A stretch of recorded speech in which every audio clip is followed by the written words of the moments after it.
Tout cela vaut vraiment la peine d'être réfléchi, tout cela appartenant au domaine en dehors de la lumière. C'est une façon de voir les choses. Maintenant, bien sûr, Simba et... Comment s'appelle sa copine? Nala, oui, ils sont plutôt penauds par ce qui s'est passé, parce qu'ils se sont aventurés de manière stupide et inconsciente, disons, dans l'inconnu. Et cela met en évidence un autre archétype de Jung, et c'est l'archétype du clown. Et le clown est comme le Joker dans la cour du roi, et celui-ci est quelqu'un qui sera ou jouera le bouffon.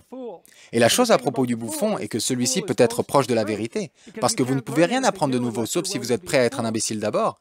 Bien sûr, vous savez ce que c'est, vous savez exactement ce que c'est.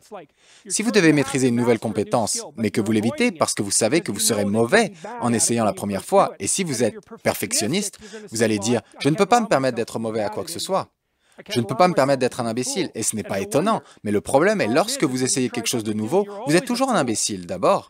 Et donc à moins que vous soyez prêt à être un imbécile d'abord, vous ne pouvez rien apprendre de nouveau. Et c'est pourquoi Jung considérait le clown, le filou, comme le précurseur du sauveur, en parlant d'un archétype. C'est parce que vous ne pouvez pas faire quelque chose de bien parfaitement, à moins d'être prêt à être un imbécile d'abord, et cela vaut vraiment la peine de savoir.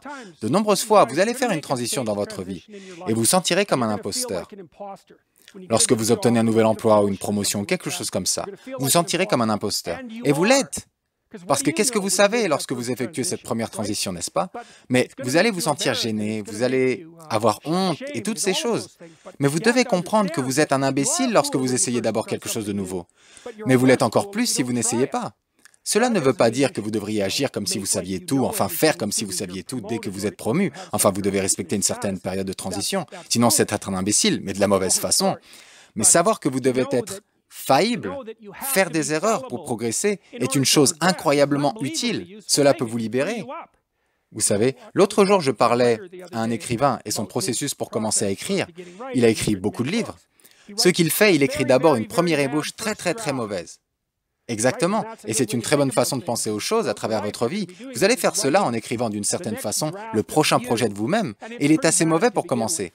Mais ça va, parce que cela ne va pas aller mieux, à moins de vous lancer dans le domaine de l'inconnu pour commencer.